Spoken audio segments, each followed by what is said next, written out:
Open A's Bloody Bits. Malcolm. Hey. How are you doing, sir? It's not live yet. No? Oh, there we go. Now it is. Sweet. All right, man. I'm doing good. How about you? Well, I'm excited. We had Ty West direct X, and then he did the prequel Pearl. Now he's going to finish off the trilogy with Maxine. I'm ready to jump into the trailer. How about you? I'm really excited for this show. I've been waiting all day to see it. I didn't want to see it until this video because I wanted to get the pure reactions and go from where that starts. So, yeah, I'm ready to jump in whenever you are. Let's do it. So, Maxine, your agent tells us you're quite a popular name in adult film and entertainment. Is that correct? I'm curious, did you always want to be in that line of work? I always wanted to be famous. If you need to read off the sides we gave you, just go ahead, all right? I know the lines. She turns to the camera and, through her trauma, addresses the lens directly.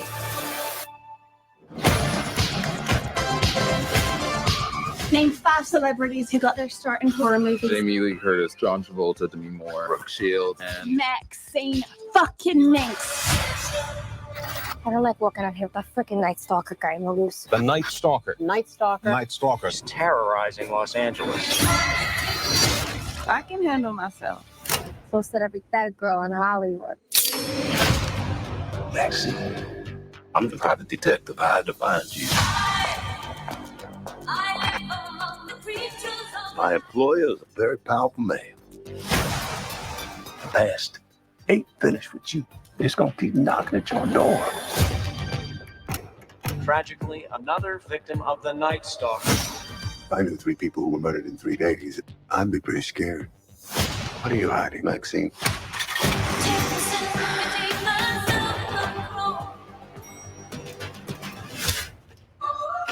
If I tell you something, we've got confidentiality. What'd you do?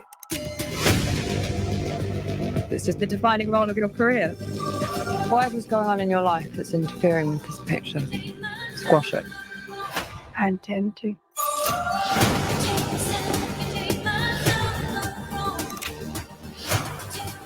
Maxine! Maxine. Maxine. Maxine. You're a fucking movie star.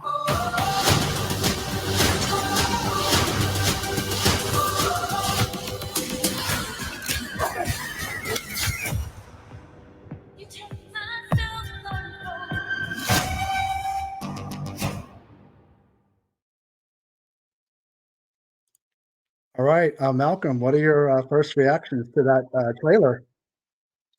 You know, that's how you make a trailer. I tell you, it had so many homages in that trailer alone to all these different things. And I love the whole Jello look, you know, where he's sitting there with the hat on and everything. The use of the lighting and everything seems so perfect. I think this could be the best one. I really do, because it just looks so incredible. I love the music in the trailer. I love Mia Goth. She was fantastic in it. The whole deadpan look and the whole, like, you know, I'm me and all this. And it just looks so crazy, but in the right way. What do you think? Well, I knew it was going to take place in the 1980s, but I didn't know it was going to be 1985. And I like the fact it actually gave me PTSD because the Night Stalker was a real killer in Southern California in that time. Richard Ramirez, he has since passed away in prison, but I remember keep your doors locked. This guy is coming in through sliding glass doors or windows that are left open. So the Night Stalker, Richard Ramirez, was a real guy. So that is reality of Southern California. Do you think at the end of it, they'll say in memory of and put his picture up? No, but actually there was a season of American Horror Story a few years ago that did the same thing. It was a slasher themed season, and it dealt with Richard Ramirez, and a lot of people didn't realize that was a real guy. Was that the slasher one? The actual, the one at the camp? With 84, I believe it was? Yeah. That's the one, yeah. He actually had on his hand a pentagram when he got caught. So basically, I forget the number of people he killed, but it was a lot. And he eventually got caught in, I want to say East LA. And he tried to steal somebody's car, and the people in the neighborhood beat the shit out of him. And he ended up in prison. Nice. And yeah, they literally beat. But when there's a photo of him in the cop car, and he holds up his hand like this, and he's got that pentagram on his hand. He did the David Blaine. He did the David Blaine. Remember the magician David Blaine, where he had the eye on his hand and he goes like this. So no, I thought there was so much going on in that trailer, but in a good way. It was hard to process it all, but the look is right. It feels like it's the 80s. It's got a great cast. I did also see they had the Hitchcock house in there, the Bates Motel, you know. They even had his mother in the window waving like this, which was obviously the older version of her. I mean, they definitely packed a lot into it. It's definitely feels like the most ambitious of the three. I mean, I enjoyed X as well as Pearl, the prequel, but this one definitely seems to be. It's on another level. What did you think of the colors? Did it feel like a giallo to you? Definitely had a very jelly atmosphere to it. A lot more than most of the jellies we get released, actually.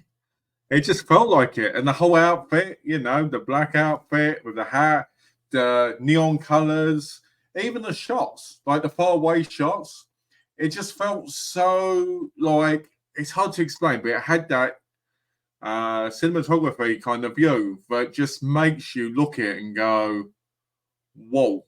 You know, like it feels like a film. It feels old as well. And the other thing I like about it is it actually feels like it's in the 80s.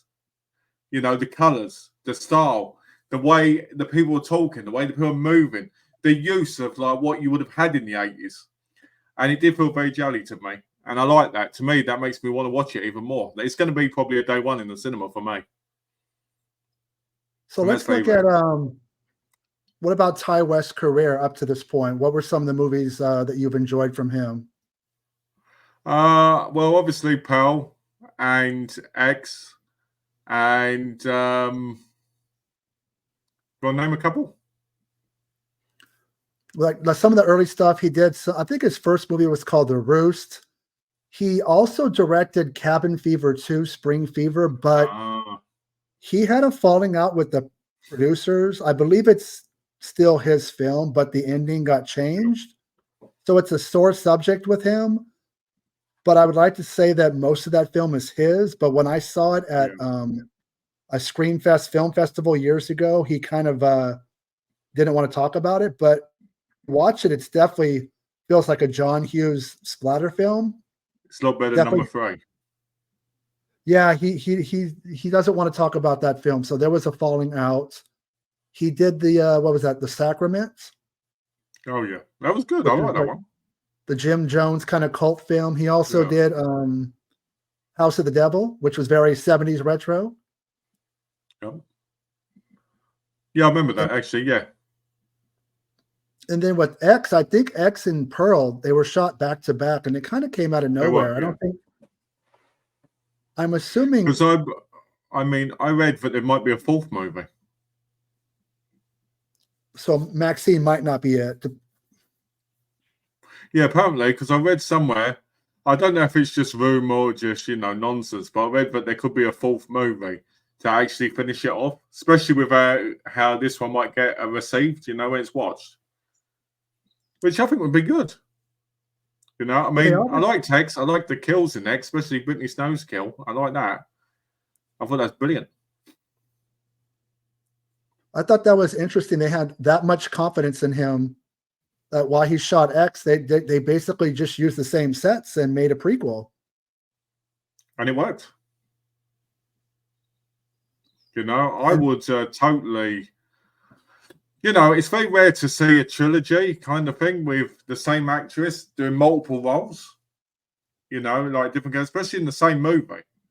And it actually worked. So I really think it's probably one of the best trilogies, especially horror-wise, in years.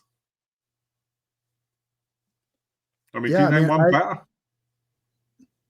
Well, we don't get a lot of trilogies anymore. I mean, it just seems like they start with one, and you're lucky to get a sequel half the time. So to get a third one is just True. well, A24 is, they're pretty popular, and their movies are not necessarily big budget, so it doesn't take a lot to make a profit. It's true, like Lamb. Lamb wasn't Is big that budgeted. Is that the one with Arnold Schwarzenegger? No, that's the one with Naomi Rapace in it. So I think I said the name right. The one where basically she loses a baby, and you've got the lamb, and it's got in the trailer holding like the lamb's feet, and it walking with her as a kid. Have you not seen it? No, I mean, I haven't seen all A24 films. I know they tend to be a little bit more serious and You don't like artsy. that? Sometimes a little artsy. What do you think of them as a studio? I mean, they pretty much, them and Blumhouse have taken over independent horror. Well, didn't A24 release Ladybug with what's her name? Sharonan, her name? Because that was good comedy. So I think they're great. I think they're a great company. I think they definitely are better than Blue Mass, to be honest. I like them more. I think their movies are a lot more, a lot more well Less done. commercial. Blue Mass seems a bit cheap to me at times. I mean, that's probably controversial to people, but I think Blue Mass, they're good. Don't get me wrong, I like their titles. But A24 is where it's at. And I know a lot of people don't like that because they're like, oh, this whole horror where it's, more than it's supposed to be. But I like that. I think it adds a little bit more depth to it. That's why I like Lamb, because even though it's not really a horror movie, there are elements in it that make you think and kind of mess with your head. I think that Blumhouse is definitely more commercial, a little bit more.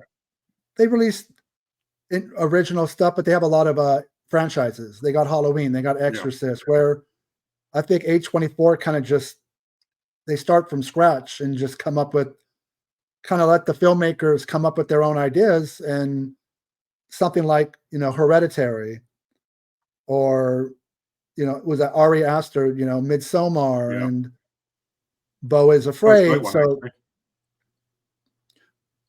what is your favorite A24 film so far? Oh, I really love Lamb. Otherwise, I would have brought that up. I really love that one. And I would say probably Midsommar. And I would actually say, I probably like that one the most. It's a bit long and it's a bit overwinded, but I do like it. I like where it goes. I like the atmosphere. I like those kind of movies sometimes, all the time. But I like it when you get into a place, there's this comfortability, but there isn't, and it slowly turns. It's a bit like the Wicker Man, I like that. You go into Wicker Man, you think, oh, they're a little bit weird. By the time you get to the end, you're kind of freaking out because you're like, this could happen at any time. If you go to the wrong place. And that's the biggest horror, the more realistic side of things. Things like Michael Myers, that's horror, sure. But that's not realistic. He's not going to get back up. He's not going to, if I smack him in the head with a frying pan, he's going to be knocked out for a while. But when it comes to like this cult thing or whatnot, it's scary. It's things. So I think Midsommar.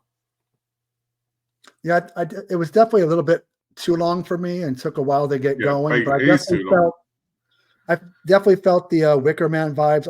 I felt Hereditary was much stronger. Yeah. Oh yeah. It was original, and it went places that, when the girl gets decapitated, it happened, or she gets killed, but you don't know exactly, the gruesome details. But he actually waits a little bit before you see the severed head in the street with, ants all on it. And very. What was that film that was directed by the person that did Hereditary, but was similar to it, but people really liked? I don't know. Because they said it was just like Hereditary. All I know is Hereditary is the only A24 film I've seen in theaters so far. Okay. Well, maybe it wasn't A24 then. Maybe it was by the director, but somewhere else. It's just I just remember people talking about it, going, it was too much like it, and it was just as good. It reminded me of that, you know. Was Invisible Man one? That's a Blumhouse. Yeah, it's Blumhouse. I thought it was. Yeah, I like that one. I thought that was good. Did you like it? I did, but I wanted to say we have a whopping one person watching. So if that one person can come in the comments and keep us company, it would be awesome. Say hello, guy. Guy behind screen number 1. Say hello. Yeah. But anyways, no, The Invisible Man, I did enjoy. That was Blumhouse. I know that the director, Lee Whannell, is working on The Wolfman right now, which is supposed to come out next year. Oh, that's going to be fun. So I don't know. The whole Dark Universe thing was Universal. And then that Mummy movie with Tom Cruise, which was expensive, just flopped. And it kind of, that whole universe fell apart. So I don't know. Blumhouse is connected to Universal. So I'm not sure if this is more of a micro-budgeted version of, you know, the Universal monsters. So, Malcolm, you have frozen. You're frozen, Malcolm. There you go. Malcolm, can you see me?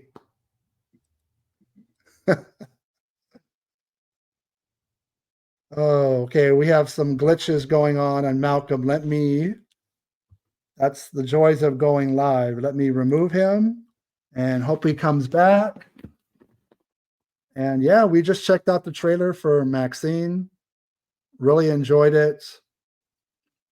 Waiting for Malcolm to make his way back in. Let's see if we can get him.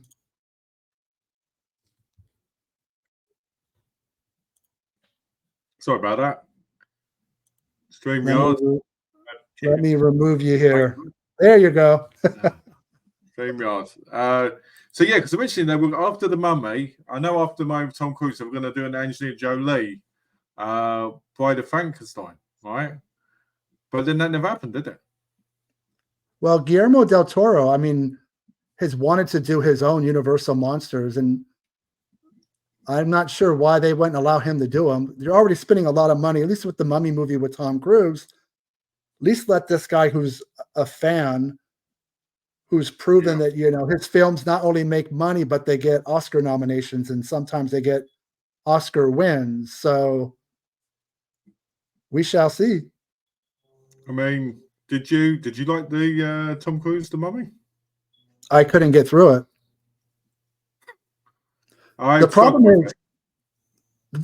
problem is it's a Mission Impossible film with a mummy in it. Yes, it is. It's exactly that. You've nailed it. That's definitely it. Because that's what made it so boring and so tedious for me. I mean, I thought Tom Cruise and the Mummy and then him being chased and all this stuff, it just didn't feel like it was what it should have been at all. I didn't feel any horror in it. I didn't even feel like it respected the old horror in its own way. I didn't think it did that at all. I'm not even a big fan of the Brendan Fraser films directed by Stephen Sommers, but I will take that film. At least the Mummy is front and center and is the star of the film. You put somebody like Tom Cruise in it, and it just, you're shocked. You know what I mean? Like I love the. I sort of. Oh God, sorry. No, I just feel like, man, the Mummy's got to be the star. It doesn't have to be in every scene, but once you put a mega A-lister like Tom Cruise, I guess this is what you get. And I know the director, after the movie came out, he wasn't too happy with the experience. So, well, the first Mummy film with Brendan Fraser, I really like. The second one is cheesy, goofy fun, and the third one is just a mess. I mean, Jet Li should have been this phenomenal Mummy. You had him, you had all these, you had Anthony Wong, you had all these people in it, and it just was terrible. I mean, you had Michelle Yeoh in it, I believe, if I'm correct on that one. She was in it, and it just was awful. I mean, the second one, if you count, because you can't count Scorpion King because it's a complete spin-off, so you can't count that because it's not the Mummy, but you can count it in the second movie. It's so stupid. The first one where the mum goes, and he does it back him. It's hilarious. But I think that's because I saw it in the cinema when I was like 10. So, and I always love Benny. I love how Benny gets those scallops at the end. And I think the first two actually went theatrical, and the ones after that were straight to video. Yeah. I think the third one got limited theatrical because of the cast in it. But I don't think it lasted very long because it was a real miss because Rachel Weisz wasn't in it, which was a big failure. And you know, they did the whole Sun arc, which after the second one was a bit. We're up to 3 people watching, Malcolm. Three people. We are breaking records. Say hi. Say hi to us. Say hi. This channel is about the fans as much as it is me and Malcolm or anybody. Oh, we lost somebody just saying that. Say hi, guys. Say hi. I like human pork chops too. Say that. Okay. Explain to people your screen name. What does that mean? Okay, I'll show it quickly. So Human Pork Chop was a Hong Kong movie that came out in the 90s. And basically, it's based on a real horrific thing that happened to a woman. So I'll give it in detail, but it isn't too violent for Pearl because I know how people who watch horror in America are a lot more squeamish about this stuff. So, but anyway, so these guys commit a crime and they stay with one of the girlfriends of the guy, and she's a little bit of a weakling in that sense, so they can take advantage of her. After a while, they take drugs, they do all this other stuff, and they slowly start basically torturing her, doing things to her that I can't say on the stream, but would, because the video get taken down. After a while, they decide that they need to start making some soap. So how do they do it? They make some human pork chops. Now, this movie is very, very rare. I saw this on VCD when I was 14 and then never saw it around ever again. This week, I found this DVD on the love of my life called eBay and I picked it up. How much do you think this movie was? I'm going to run on the high end. $50? 200. But is it a bootleg or is it a legit? No, copy? it's a genuine disc. So what happened was after this came out, there was a lot of people disgusted with it. It got banned because they said it was one of the most vile, disgusting portrayals of a real crime. But they were like, no, nobody should own this. So there's limited releases of it. If you owned it in Hong Kong or in that area, and people knew, the government at the time, I don't know now, but at the time, they would destroy it. So it's a bit like the old VHS nasty days, like the pre-code thing, but they'd get rid of them. So it was kind of like that. What year did that movie come out? I believe it came out in It definitely came out in the 90s. I think it was like 1994, 1995, I believe. I'm sure IMDb would probably say I'm wrong on that. Maybe 1997. But it's not that old. But it's very rare. And the other thing is about this DVD is to find it in a mint condition is even weirder. So I thanked the guy on eBay. I even sent him a message after I bought him saying, will you marry me? And I made sure he sent this first before I said that because I thought he might, But yeah, so my name, Human Pork Chops, is because of this. Because in the end, they make her into a human pork chop, and it's a very disgusting movie. Now, don't get me wrong, it's very tame now to a lot of people, but back then, people were freaking out. It was like watching the guinea pig films mixed with real like faces of death in it, like horrible kind of in people's minds.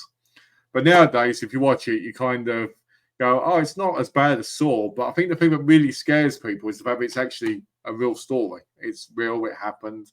There was a similar story, not to go off subject, but there's a similar story that happened in Japan with a girl, I believe, called Jinko or Junko, and she was with a Yakuza guy. She was a schoolgirl.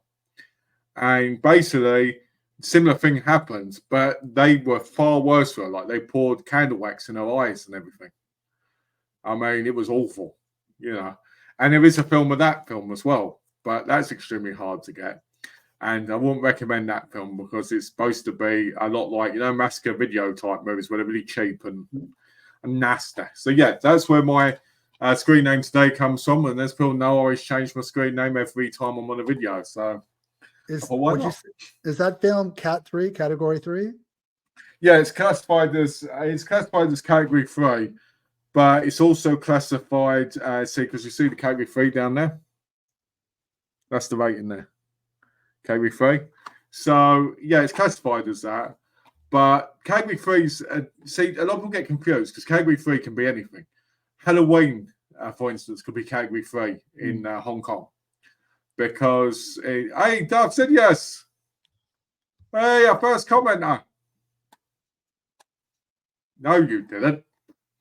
If you did, I'd hope it was signed by by BTK. So when I first, hey, Dardius, welcome. Thank you for joining us. I want to make sure anybody comes in and spends the time of their day with us, I recognize them. When I first saw your screen name, I automatically thought of Big Trouble in Little China, the Pork Chop Express. Yes. But obviously, what you're talking about is completely different. See, that's the thing, isn't it? That's what I like. That's one of the things I love about movies. I can put a screen name, you think of something, it's something different, but at the same time, it brings back memories to everybody of different things. So just for anybody who's showed up now, we've kind of jumped all over the place. We already watched the trailer for Maxine with the triple X in the name.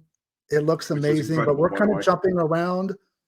I'm ready to go another 30 minutes to make this an hour video. So I don't care what we talk about. Yeah, I don't care what we talk about. You don't care what we talk about? No, that's just bullshit. We're here, Let's talk about big bosoms. You have big bosoms? Well, obviously I must do, mustn't I? If I, so do you need a bro or a manzir? You know what? Okay, let's say manzir. Why not? Just say manzir randomly. Do you know what I'm referencing when I say that? Where I got that from? I know it, but I can't remember. Seinfeld. There you go, Seinfeld. I've never watched the whole of Seinfeld. My favorite show ever. Like, there's so many pop culture references that have come from that show. Also, I was thinking about Seinfeld. I'll go ahead and give people a sneak preview.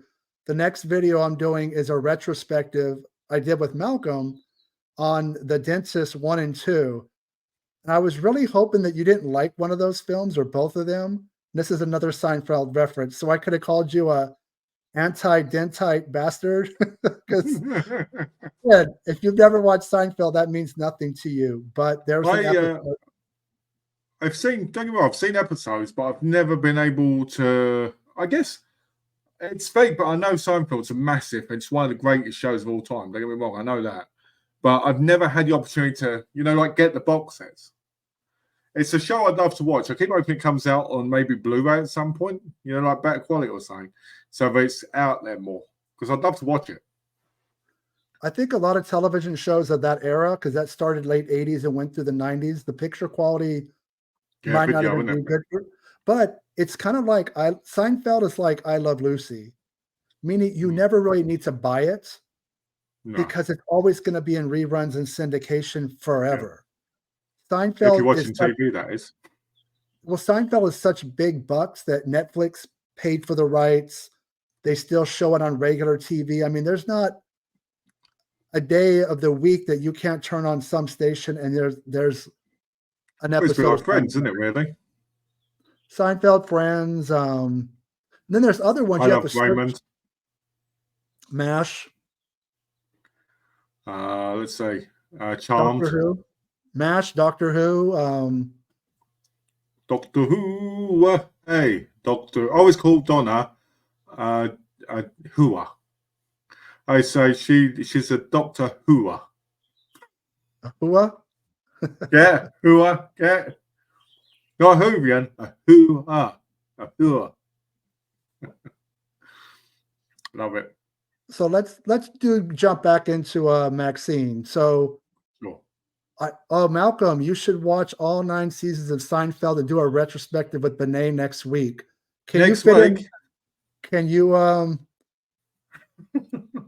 Can you fit in 9 seasons, and which is probably well over 100 episodes? Well, that would be because would it be 22 episodes a season?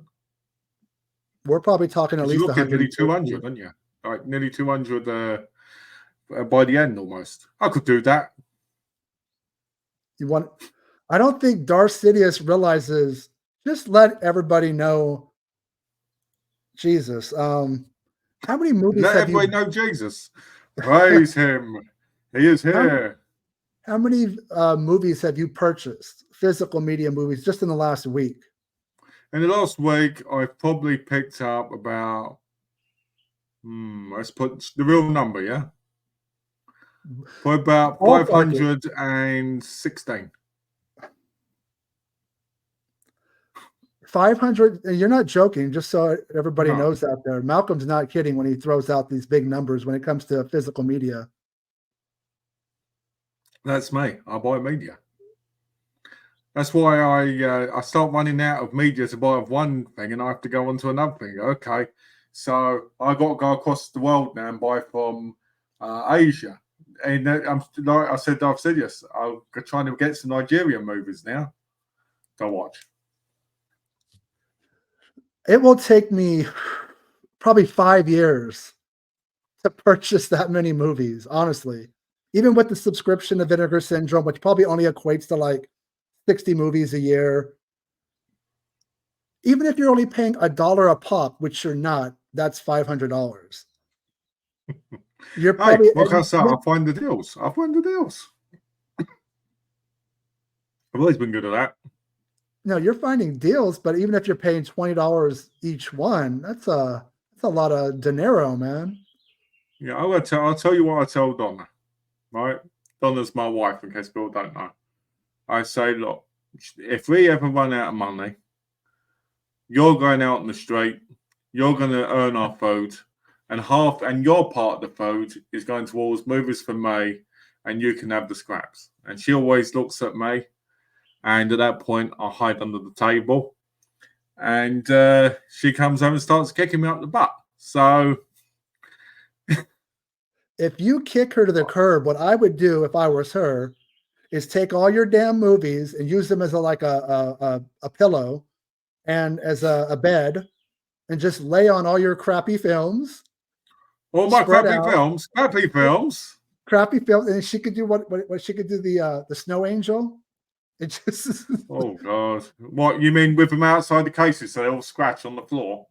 Oh, the slip covers are destroyed. The movies are broken, scratched. She does it. She grabs hold of my movies sometimes. I go, "Don't touch it there," and she's like, "What? It's just a movie." And I'm like, "It's not just a movie. It's an institution. Don't do it. Don't do it. Don't touch that side." You know, it's very, what do you call it? When my TV, she leans near the TV, and I have to literally go up next to her and put my hands to the side and push her away because I'm so scared of knocking the TV down. So since we kind of went on TV shows, what are like a couple of your favorite all-time TV shows? Couple of my favorites. He's going to have to become a gigolo to cover the Hong Kong imports eventually. He's going. Well, yeah. I've said this would pay for me. He'd pay for me to be a gigolo. He'd invite me round. Okay, let me try and think because I've got quite a few. I don't want to. One of my favourite shows of all time is The Sopranos, which is really cliched, really, because those people say that. So I kind of don't want to say that, but it is. It's the one show I can watch over and over again. Life and Times of Tim. I love. Do you remember that show? No, it doesn't sound familiar at all, actually. It was a HBO show that went on for 3 seasons, and each episode was like 2 episodes in one. And it was about a guy called Tim. And it was cheaply drawn thingy, but perfectly done. And what would happen is it was always him getting into really bad situations and misunderstandings, and always basically just looking worse and worse each episode. It was brilliant. So in a way, it was like a horror because it was the horror of him constantly never getting a break. So I like that. Nip Tuck is another one of my favourite shows. Until the season 6, I really didn't like season 6 that much. My favourite season, the Carver season. I love the Carver. The mask and that. No, I love that. Another one of my favourite shows is probably Slasher, which I've only seen the first 3 seasons of, but that show is brilliant to me. I really like it. Underbelly, which was a gangster show based on true stuff. What else? It was too big on 24, even though I've got a complete collection. Oh, Randall and Hopkirk, Deceased. Did you see that? No, it sounds like a lot of the shows that you liked were cable shows. Yeah, and mostly, obviously, British shows as well, because obviously I'd have grown up around them. Because I think we mostly watch what we grew up around. Luckily, because when I was a kid, that's when Sky and all that started becoming bigger and bigger. I mean, don't get me wrong, it was in the 80s. But when I was growing up, you got more channels, you had more choice. So I got to see things like more teen shows like Sister, Saved by the Bell, and all this stuff. And yeah, some of them are my favourite shows, but they're my favourite shows if I'm having a conversation like this because we want to talk about adult shows to me. Well, I think too, when we grew up, there was a lot of sitcoms, and basically you followed either CBS, NBC, ABC, and then obviously later on Fox. And I think in the last couple of decades, cable has become so strong because they've been able to pull directors and stars. And some of these television shows, especially long form ones, are so well done with a good sized budget. They pulled a lot of talent in. Like I love Dexter. That was on Showtime. Oh, Dexter's great. The last season wasn't good, but the others were. Well, no, but they did a new season. Remember, they brought it back.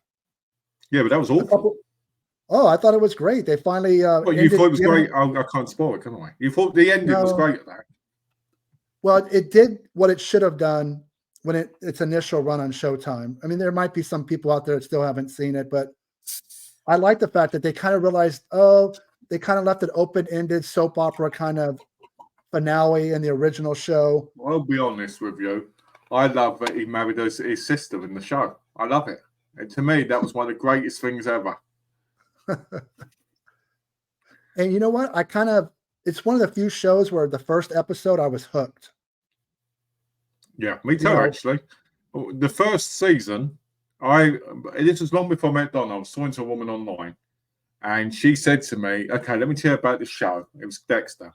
And she said, what do you think the plot twist is? And I said to her, the plot twist is that it's his brother. Right? And she said, how did you know? And I went, because it was obvious by the way you set it up. Who else would it be? But I will say this. I really do like the first 5 seasons of Dexter. I really like them. But for some reason, I could never get into 6 and that. And the last one I didn't get into. But it's like Breaking Bad. I love Breaking Bad, right? But I really couldn't get into the last season of that either. Well, I like the cast besides, the lead is, I like, Jennifer Carpenter and the guy that plays Masuka. Michael C. Hall. Michael C. Hall is great. And then, of course, Dokes, which sadly he got killed off, but he talked. I love Dokes. Every other word out of his mouth was a curse word, which is exactly the way I love Dokes. Normally talk.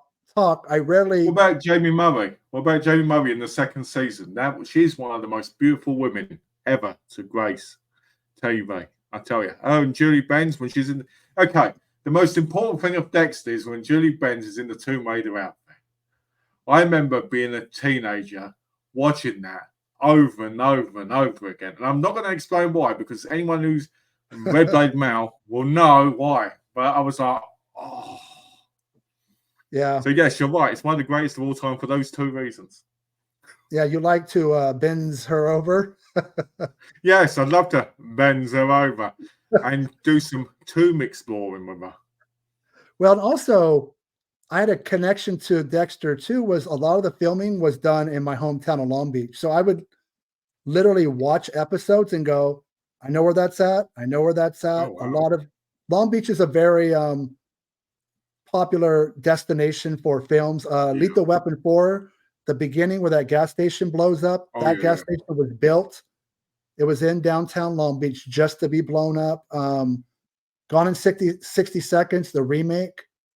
Yeah. The bridge, Nicolas it's called the Vincent Thomas Bridge, which goes from Long Beach to San Pedro. So if you see a lot of movies with ports and docks and They use that, shipping don't they, in a way? containers, it's I think To Live and Die in LA shot it quite a bit there. So The a lot of original Fast and Love Furious Boat. movies were shot there then.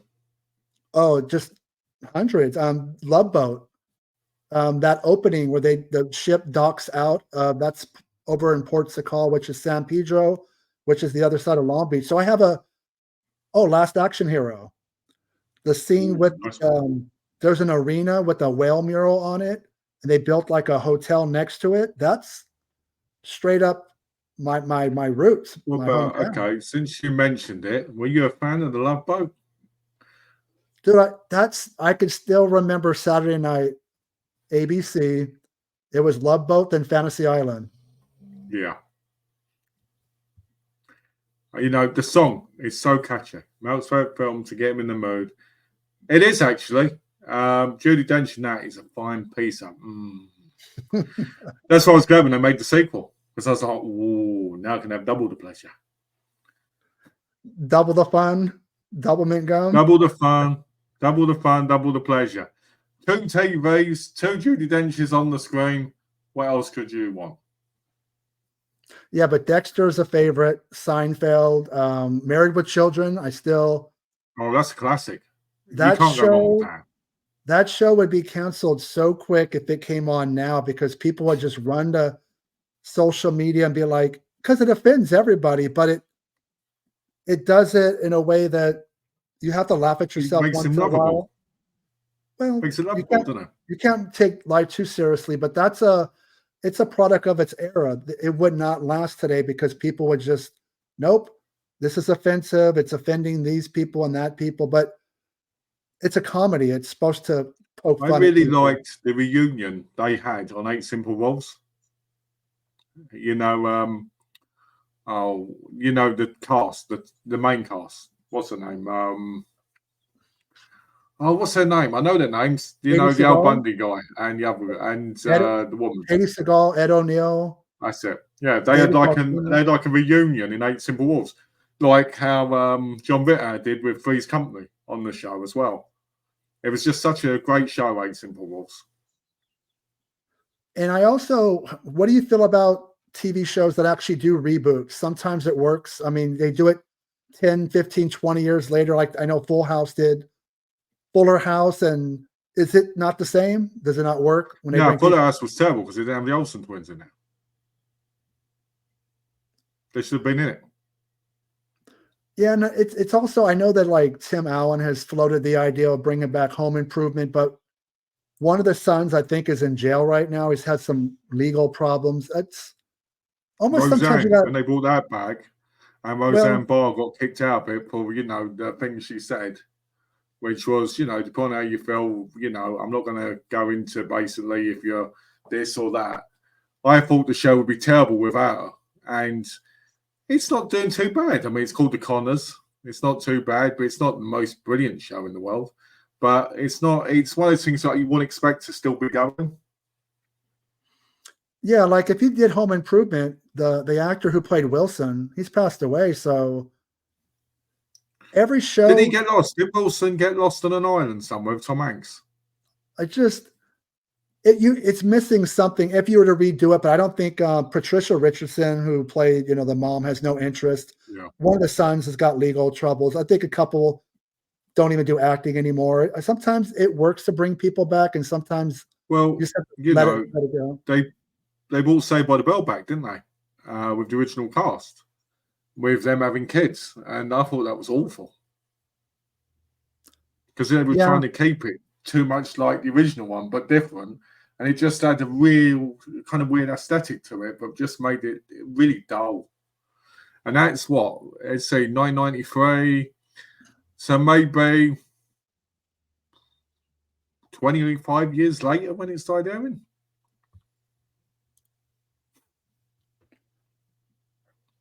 Okay, that's easy. Man. That's easy. talk about one Mary show. Roseanne, FK, Peg Bundy, and Claire Huxtable. Didn't even think about that.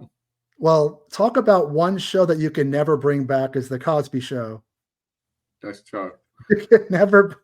That's just not happening, man. It's It's sad, isn't it?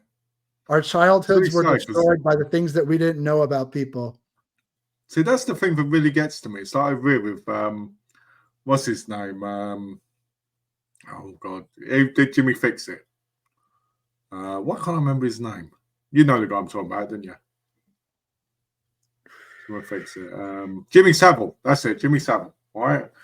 He, you know, people idolized him when my mum was a kid because Jim will fix it. Then the things come out about him, and you heard all these horrible stories. Same with Rolf Harris. And it's like these people were all big parts of our childhood.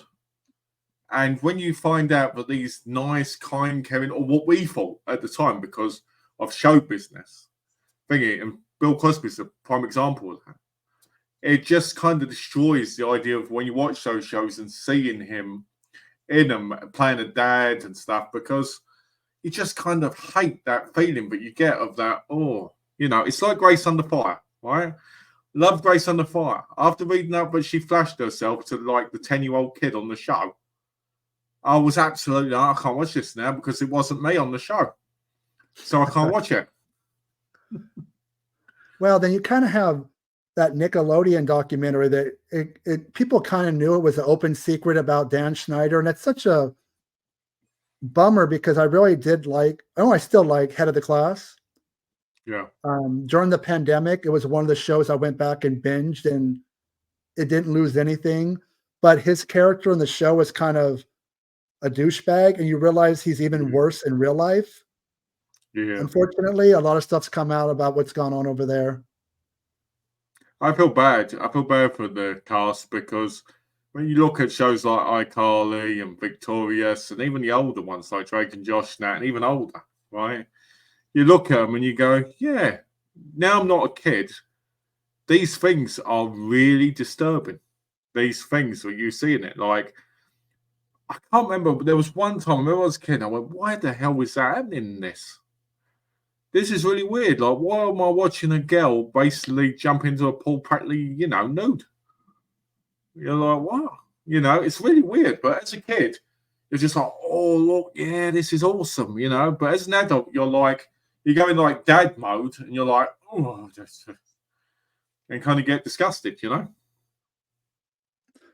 Also, another favorite is Cheers with Ted Danson. I was more of a Kirstie Alley Cheers fan than I was a Shelley Long. I like Woody more than I like Coach. I like Kirstie Alley more than Shelley Long. I'll watch those early seasons, but I actually think it got better as it went along. So, did you like the sequel, spin-off show then, Frasier? Never watched an episode. Cheers. Yep, cheers. That's the like low budget version. Cheers. It went side by side with Cheers. So if you couldn't afford cable, you watched it on the analog channels, and it was Cheers, and it just had everybody basically dressed the same, and a bit like watching American Dad compared to The Simpsons. Which one do you prefer? What, American Dad and The Simpsons? Probably American Dad, to be honest. I loved The Simpsons as a kid. But as I got older, it kind of just got a bit tedious. I mean, I've heard it's got better over the years again. But I think the problem is that it just doesn't... the characters never seem to grow or anything. So... You know. I mean, I recall it started off as a skit on the Tracy Ullman show, probably like in 86, 87. Obviously, it became its own thing. I actually don't watch the episodes anymore, kind of because what she said. They're all stunted. They're at the same age. And while it's still a funny, well-written show, I think I kind of steered away from it after I saw the movie in the theaters. I thought the Simpsons movie, I thought It went out on a Spy the pig. Does whatever a pig does. Best bit in the movie. Ha ha! And Homer jumps in the night and he's like, ah! I love that. The only episode that I watch are the Halloween episodes. No matter what. I think that's what most people do, to be honest. Because they're all great. They tap into old movies, new films. I will make a point when it's October to set my DVR for the Halloween episode, but I don't watch the other episodes. I just kind of stick to the Halloween ones. Good thing they're not continuations then, don't they? Yeah, I think I guess that they still get watched. So what about, you got American Dad, Simpsons, you got King of the Hill. What about King of the Hill, Futurama? What's the one that Seth MacFarlane does? Futurama. There was Futurama, and there was this Family Guy. There you go. I used to love Family Guy when I was a kid. Well, not kid, teenager. I used to love Family Guy when I was a teenager. So they do still hold up. Do you know the other Simpsons episode that was holds up? The original one with Snowball. That was the cat, right? Yeah. Snowball. I can remember that all these years later. And Itchy and Scratchy was always stolen from Tom and Jerry. Oh, definitely. And actually, that is one of my favorite Halloween episodes, where I think it's Bart and Lisa go into their world through the TV. The remote control sucks them in, and they, they're like, "Hey, let's not fight. Let's go after them." And so that one's. I like that. You okay? I got a bit of an itchy and scratchy there. Ooh. You choking on some human pork chops or what, dude? Yeah, from earlier. I'm getting it coming back up now. There's gonna be a hand in a minute going. But Family Guy I used to like. And there's Star Trek, isn't there? Loading Docks or whatever it's called now, which is similar. South Park I've always thought was incredible.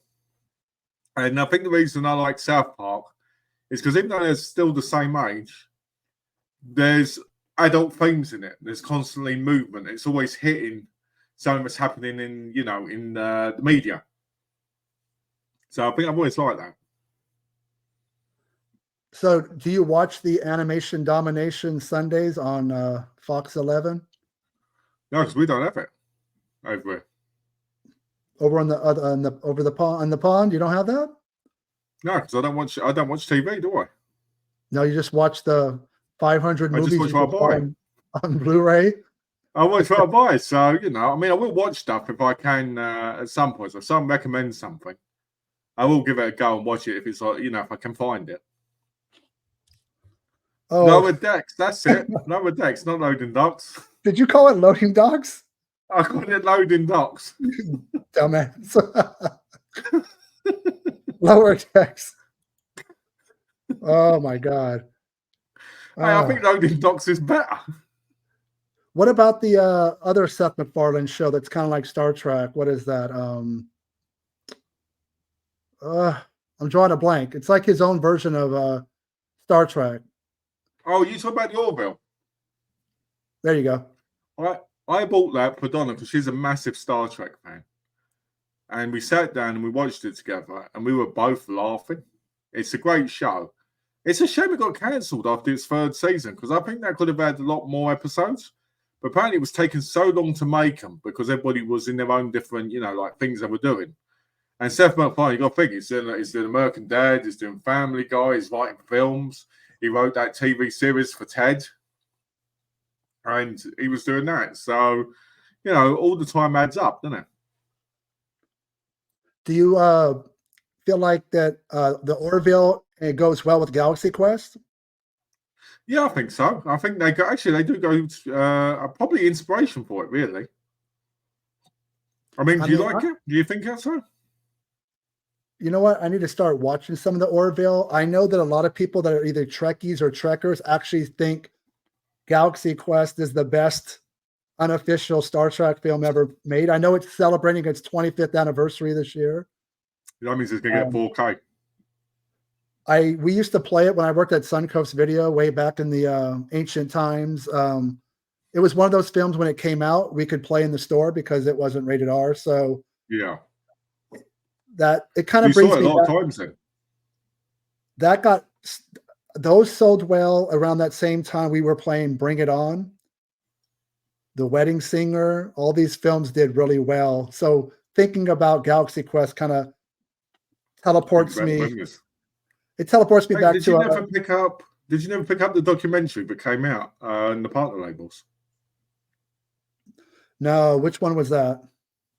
It was basically from ETR, I believe, and it was the Galaxy Quest. It was a documentary, I think an hour and a half documentary, but was made. I'm not sure it was made by the same people, but did you know like the James Bond and that kind of thing? But I know it was ETR. He should cosplay as Picard. You know what? As far as Star Trek goes, I wasn't a fan of the original television series, but I did like when they did their films, 1 through 6. Yeah, that was good. But I did like The Passing of the Torch. I did watch The Next Generation. I like the Picard, all that cast with Jonathan Frakes and, Marina Sirtis. And those films. I love Wolf. Worf, and I love always related to Wolf because you're hairy. Yeah, you go. And because I'm terrified of women. I like Generations, the Passing of the Guard, First Contact, Nemesis, Insurrection. Last Christmas, I finally got around to Picard, and I got through season 1. I still needed to 2 and 3, but I thought, man, I didn't think I was going to like it. Number 2. People despise season 2. I'm going to get to it soon. It's kind of, I put it on the back burner. I really did think though, season 1, I was like, this is not going to work. They're older, and it was perfect. I thought season 1 was perfect. Obviously 2, you're telling me there's mixed reviews. I think season 3, without watching it, I know the original cast and kind of give it the completion it deserves. But yeah, I'm definitely more of a Star Wars guy, but I love Next Generation, the series, and the movies. Yeah, I've always been a big Next Generation person. What's this? Mark also speaks Klingon, but actually, I talk in tongues when I'm in bed with the wife. Oh, good one.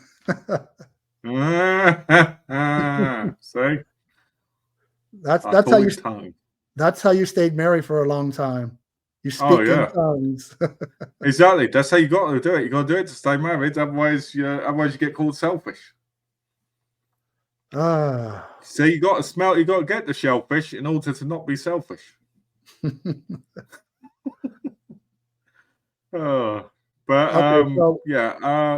with you. I like Star Trek. I've never been a big fan of it. I've never been the biggest fan of it. I appreciate it and I enjoy it, but I've never been the biggest fan. Star Wars, I loved the prequel ones, 1, 2, and 3, but only because that was my years growing up with them, I remember putting on the original ones when I was really young on VHS, and the bit where Darth Vader's helmet come off, I literally cried in bed and screamed all night because it was horrifying. It scared the bedazzle out of me so much that I could not sleep for days, and I had to hide. I kid you not, this is how small I was. I had to climb under my mum's shirt and hide there and was shaking for like hours. Well, here's what we're going to do, because if we jump into Star Wars, and I'm a big Star Wars fan, we could talk another hour. What we'll do is the next time we do a live video, we're going to kind of on the back end of whatever we're discussing, you said the prequels were good. I'm going to leave it at that. You said the prequels were good. I said because I was a kid. I said I was a kid at the time. It don't matter if you're a kid to realize how awful those things were. Here we go. We're going to get, this is going to end up being a debate. Well, that's why I'm going to leave it at that, because we're coming up on an hour. we didn't talk a whole lot about Maxine, but again, we're just going off a trend. We're just going off. This is reminding. You know what this reminds me of? This reminds me of the upcoming dentist film. Retrospective.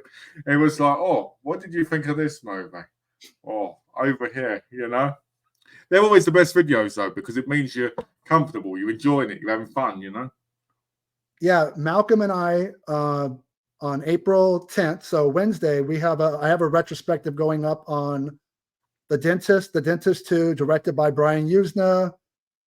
If you have Fear of the Dentist, you're going to enjoy this film, because not only do we talk about the film, we go into our personal experiences and kind of open up and talk about ourselves away from, you know, being fans. I think it's a really cool conversation. Usual, I sexualize everything.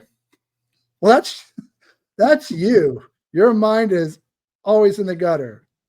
It is. But 100%. I think this again, Malcolm, I thought Maxine, it looks great. I won't know until I watch it. I believe it comes out in June, so we got a couple more months. But I think what we should do is when that comes out, because we've done this, I think we should watch it and we should do like a video on it, talking about it and what we both thought after obviously seeing it, you know, like here. No, we can do that. Let's both make a point to try to watch it opening weekend, and we can come back on a Monday and do a review recap. Yeah, I think we should do that, because I think that would be pretty cool. Obviously, you'll buy my ticket for me, and and so I get free entry. No. The way you buy physical media, you have a lot more money than I do, so you get to buy my ticket.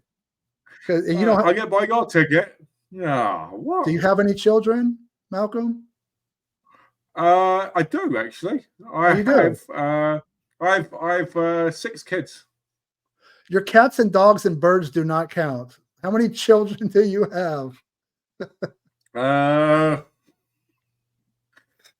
None. That's right. Well, I think this is a good place to pause.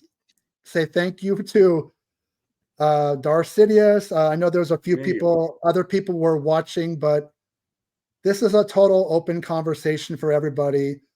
In the comment section, please let me know, did you like the video? Do you want me to do more live videos? My schedule's kind of upside down, like Stranger Things, so it's kind of hard for me to do these other than probably Monday.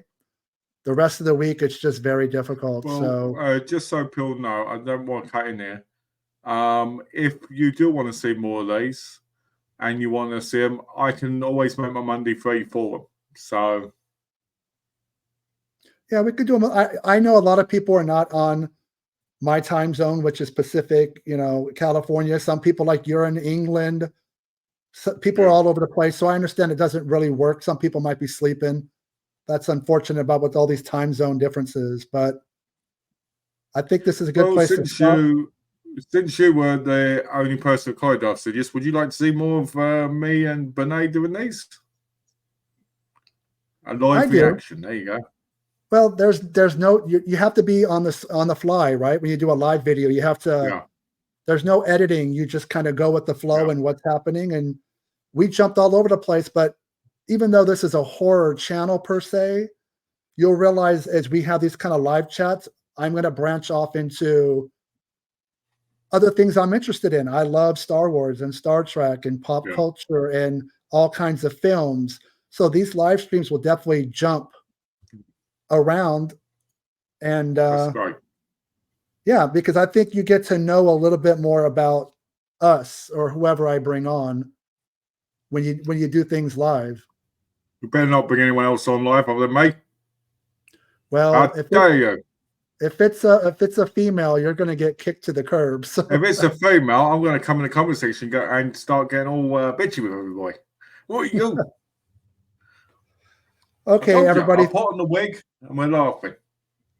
Thank you, everybody, for watching. Please like, share, subscribe. I don't ask that much because I shouldn't have to tell you to do those things. If you like the show, you like it. I'm not comfortable selling myself in that way, so I don't bring it up too much, but I am bringing it up now. Patreon, I've thought about that, but if I was to do something like that, my channel would have to be a lot more popular and people would have to request it. And if I ever did it, I'll just be totally transparent. I would have to offer you something that you're not already getting on a free channel. That's just my comfort zone. Yeah, I mean, if I'm gonna like, here, spend money on me, it needs to be something exclusive that you're not just gonna get already from the channel that you're watching. So I've never discussed that before. It's not why I started this channel. I'm a fan first, and I love talking shop. I love talking movies and things like that. So but again, I'm still a 2-month-old channel, very new at this. So not doing too bad for 2 months. Well, you know what? I'm here to not be rich or famous. I'm here to have fun and learn stuff from other people. They can learn from me. That's kind of what I said in my intro video. It's and I stick by that. So, all right, Malcolm, I had a great conversation. Look for the retrospective on The Dentist on Wednesday. And that's it, folks. Thank you for showing up. I appreciate it. Take care, Rod.